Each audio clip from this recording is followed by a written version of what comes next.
Começa agora o Gospel News desta sexta-feira. Hoje é dia 2 de janeiro de 2025. O Gospel News preparou nesta sexta-feira uma matéria especial para contar tudo o que aconteceu aqui no Brasil no ano passado e relembrar momentos históricos. Inelegível desde 2023, o ex-presidente Jair Bolsonaro foi condenado a 27 anos de prisão pelo Supremo Tribunal Federal, acusado de tentativa de golpe de Estado. A sentença histórica o tornou o primeiro chefe de Estado brasileiro condenado por crimes contra a ordem democrática. Usando tornozeleira eletrônica desde antes da sentença, Bolsonaro cumpria prisão domiciliar em Brasília, até ter prisão preventiva decretada pelo ministro Alexandre de Moraes. O antigo capitão do Exército foi então levado para a sede da Polícia Federal. O ano do líder de extrema-direita também foi marcado por problemas médicos. Pouco antes da condenação, ele foi diagnosticado com câncer de pele e ainda passou por uma nova cirurgia abdominal, além de diversas internações ao longo de 2025. Durante investigações, a Polícia Federal revelou que o ex-presidente planejou pedir asilo político na Argentina, como mostram dados obtidos em um celular do militar da reserva. Antes do julgamento, Bolsonaro chegou a liderar protestos com pedidos de anistia aos condenados pelos atos de 8 de janeiro de 2023. O maior ato registrado no ano, no entanto, foi promovido por críticos do ex-presidente. Capitais e grandes cidades foram palco de manifestações contra a chamada PEC da blindagem e ao projeto de anistia. Centenas de milhares de pessoas tomaram as ruas em defesa da democracia e da independência dos poderes. O principal protesto foi na praia de Copacabana, com a participação de grandes nomes da música nacional, como Caetano Veloso, Chico Buarque e Gilberto Gil. As relações entre Brasília e Washington passaram por forte tensão. O ministro do Supremo Tribunal Federal, Alexandre de Moraes, determinou a suspensão da plataforma Rumble no Brasil, por descumprimento de ordens judiciais. Pouco depois, o magistrado e outras autoridades brasileiras foram alvo de sanções impostas pelos Estados Unidos, em uma escalada diplomática inédita entre os dois países. De acordo com o governo americano, Moraes autorizou detenções arbitrárias e suprimiu a liberdade de expressão. Como resultado, ele teve bloqueados seus bens e participações baseados nos Estados Unidos ou sob posse ou controle de cidadãos americanos. Em outro tipo de sanção, tiveram os vistos cancelados os juízes do STF Flávio Dino, Gilmar Mendes, Luiz Roberto Barroso, Carmen Lúcia, Cristiano Zanin, Dias Toffoli, além do Procurador-Geral da República Paulo Gonet, bem como outras autoridades. Um dos articuladores das sanções foi o deputado federal Eduardo Bolsonaro, o filho 03 do ex-presidente. Alegando perseguição política, ele deixou o país e se estabeleceu nos Estados Unidos, onde manteve o mandato parlamentar à distância. De lá, articulou campanhas contra o governo brasileiro, o que levou à denúncia da Procuradoria-Geral da República por crime contra a soberania nacional. Apesar das tensões políticas, os presidentes Lula e Donald Trump protagonizaram um episódio de reaproximação. Os dois se encontraram à margem da Assembleia Geral da ONU em Nova York e voltaram a conversar meses depois, em Kuala Lumpur. O diálogo foi descrito por assessores como cordial e promissor, encerrando um período de distanciamento. O Brasil voltou a sediar grandes encontros internacionais em 2025. Em julho, recebeu a cúpula do BRICS, marcada pela ausência dos presidentes chinês Xi Jinping e russo Vladimir Putin. Em sua declaração final, os membros do BRICS destacaram uma séria preocupação com o aumento de medidas tarifárias e não tarifárias unilaterais que distorcem o comércio, além de questões relacionadas às mudanças climáticas e inteligência artificial. Já em novembro, Belém do Pará recebeu a COP30, a Conferência Climática das Nações Unidas.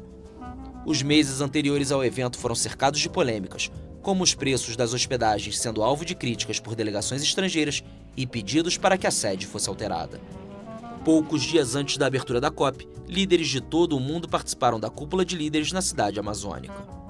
A conferência da ONU contou com a presença de representantes dos povos originários, que também organizaram protestos e chegaram a invadir a área onde acontecia a plenária, além de um incêndio ter assustado os presentes e forçado a retirada de todos do local, mas sem nenhum ferido e apenas danos limitados. O encontro terminou com um acordo aquém das expectativas e expôs o impasse global sobre o futuro dos combustíveis fósseis, sem definir um mapa do caminho para sua eliminação. Apesar do sentimento de que o texto e o evento poderiam ter avançado mais na proteção do meio ambiente, a presidência brasileira exaltou a vitória do multilateralismo e da ciência. Em meio às crises políticas, o país conquistou um marco positivo. A ONU retirou o Brasil do mapa da fome, após redução expressiva da insegurança alimentar. O resultado, segundo o governo, mostra que com políticas públicas sérias e compromisso com o povo, é possível combater a fome e construir um país mais justo e solidário. O ano também foi turbulento no cenário doméstico. Um escândalo no INSS revelou fraudes em pensões e benefícios, com prejuízo bilionário aos cofres públicos. A crise do metanol, que envolveu a adulteração de bebidas, deixou vários mortos e levou o governo a reforçar a fiscalização de destilarias. No campo da segurança, o Rio de Janeiro foi palco da operação policial mais letal da história do país, que tinha como alvo o Comando Vermelho.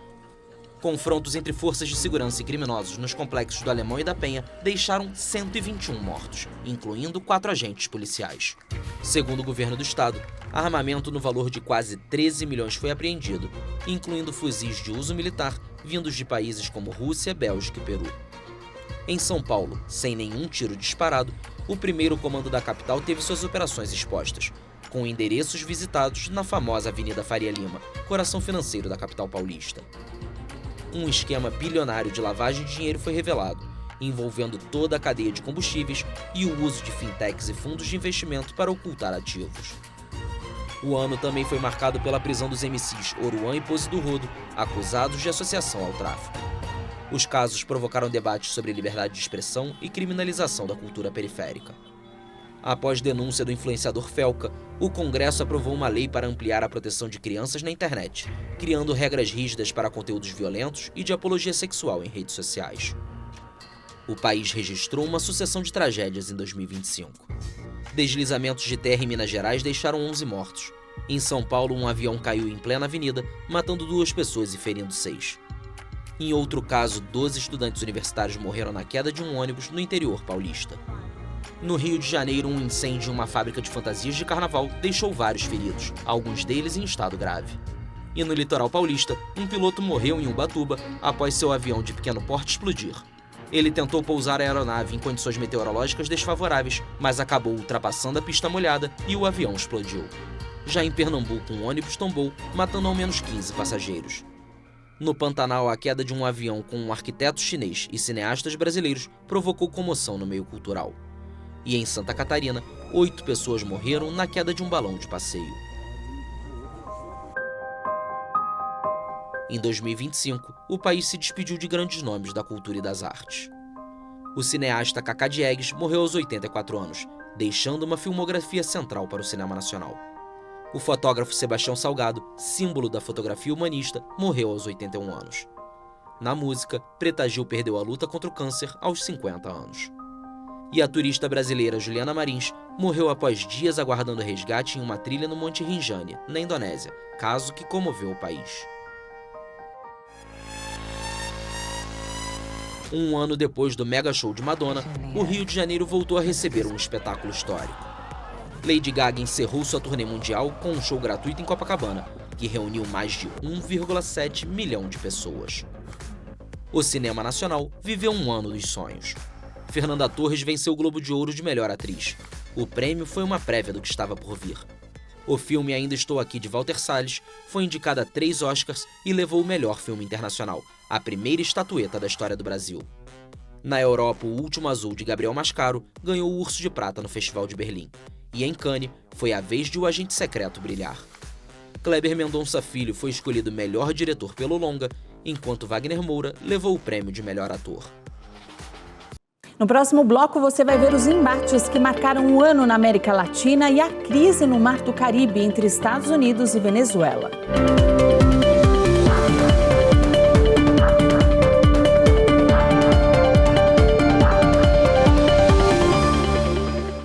A América Latina atravessou um 2025 marcado por tensões políticas e episódios de violência que repercutiram em toda a região.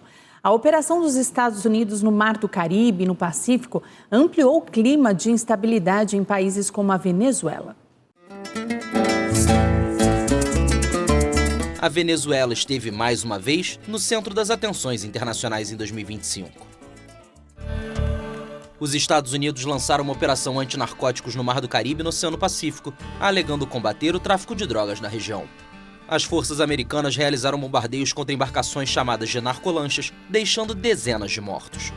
O governo de Nicolás Maduro denunciou a operação como uma tentativa de desestabilização e golpe, acusando Washington de violar a soberania venezuelana.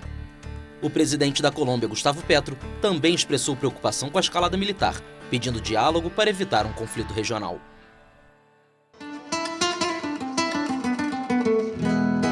Em meio à tensão, a oposição venezuelana viveu um marco histórico. A líder Maria Corina Machado foi laureada com o Prêmio Nobel da Paz, reconhecida por sua luta pacífica pela democracia no país.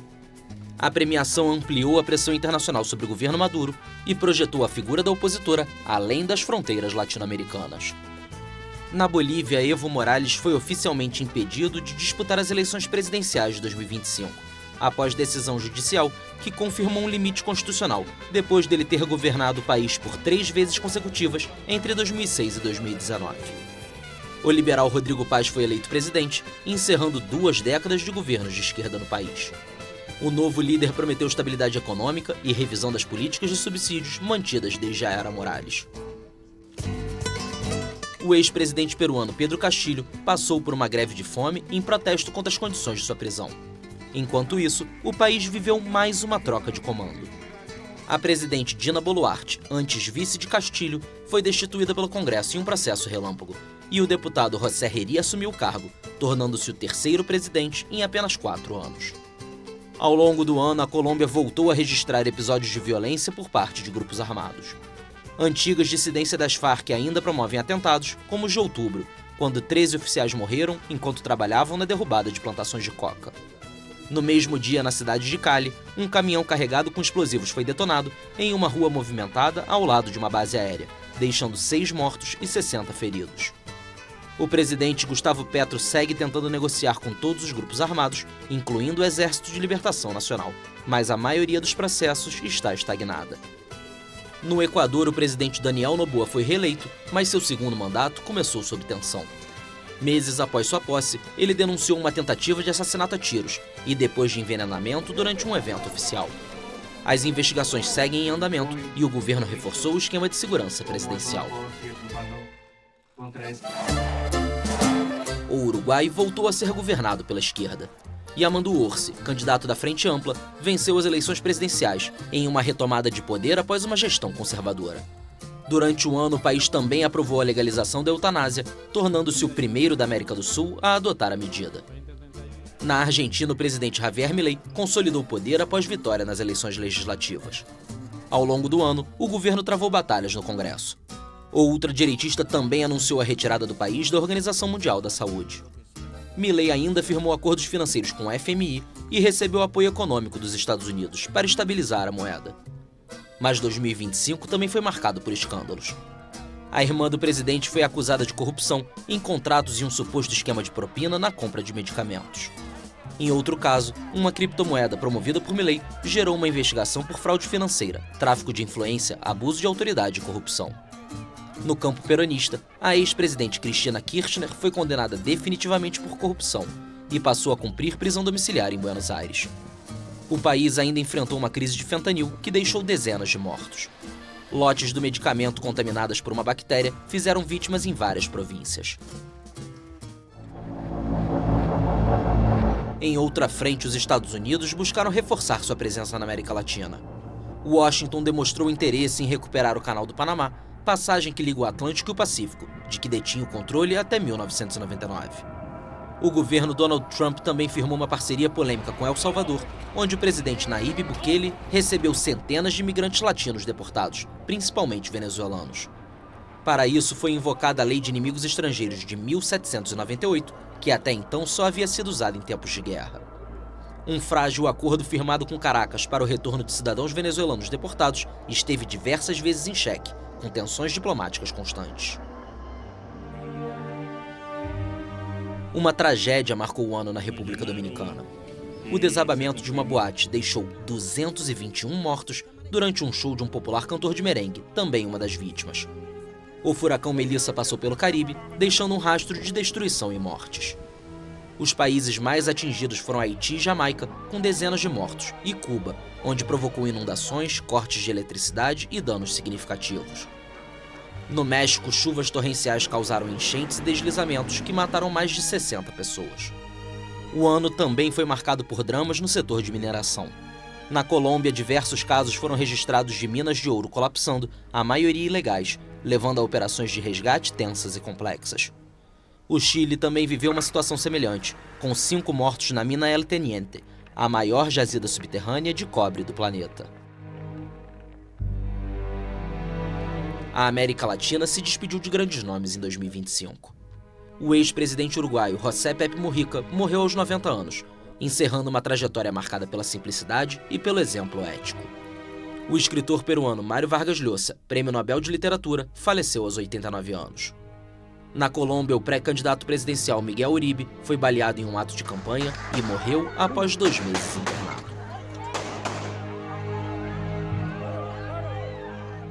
A seguir, você vai ver o que foi notícia no mundo dos esportes em 2025.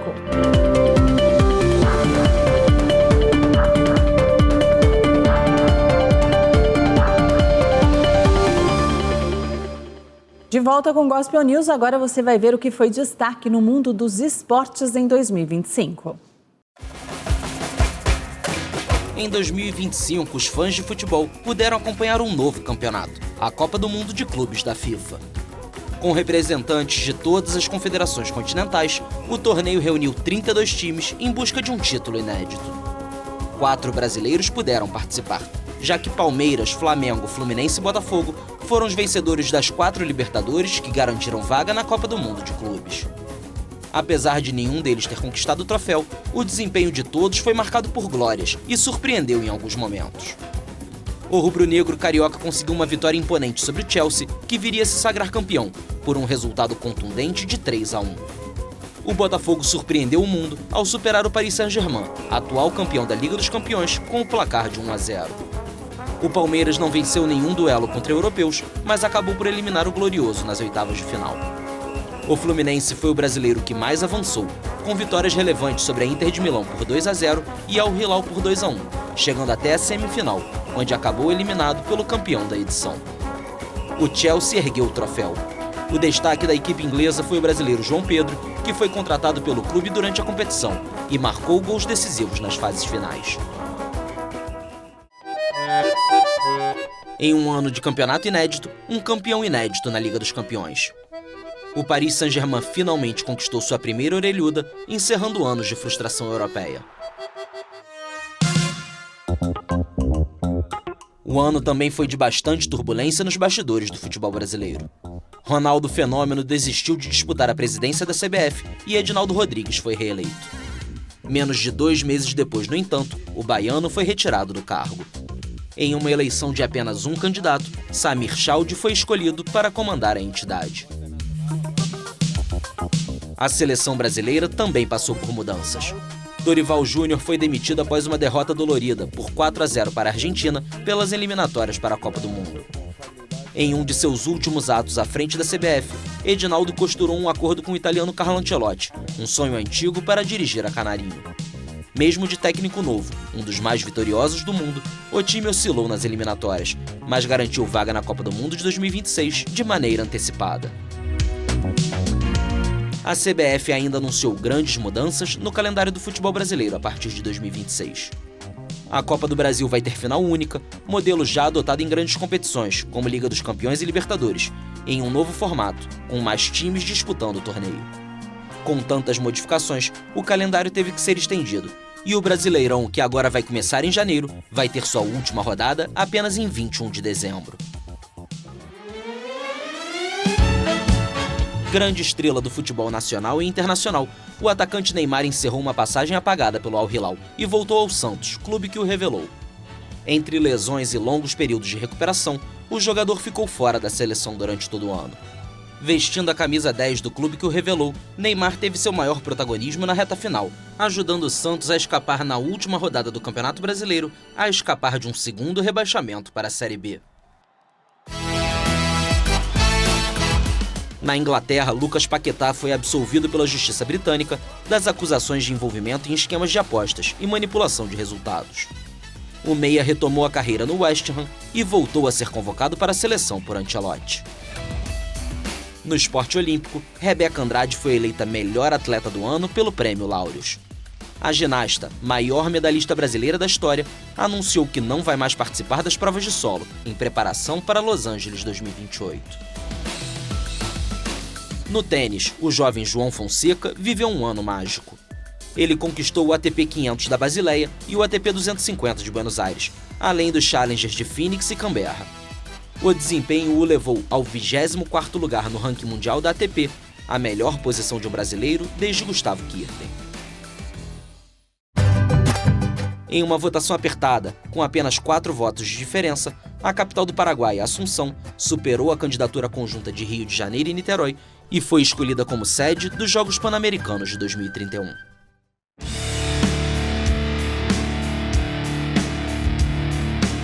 O ano também foi marcado por cenas tristes no futebol. Na Copa Sul-Americana, a partida entre Independiente e Universidade de Chile terminou em briga generalizada. O clube argentino foi desclassificado após os incidentes, que deixaram dezenas de feridos e mancharam o torneio.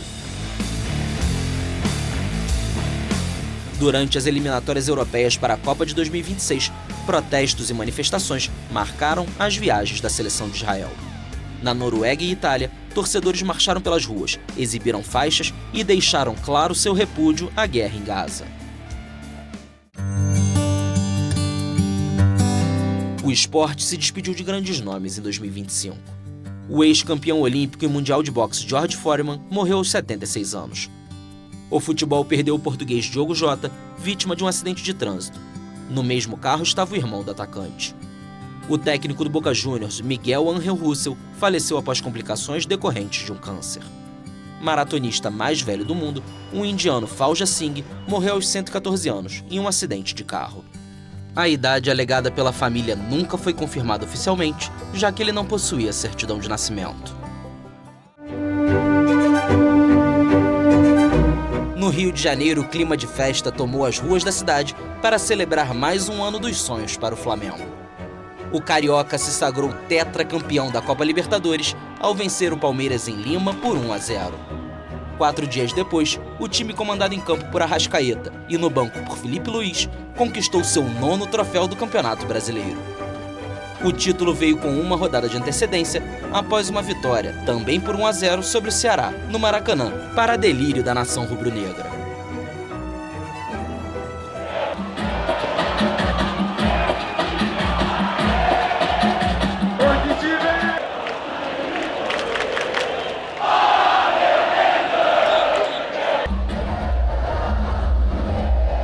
O Gospel News desta sexta-feira fica por aqui.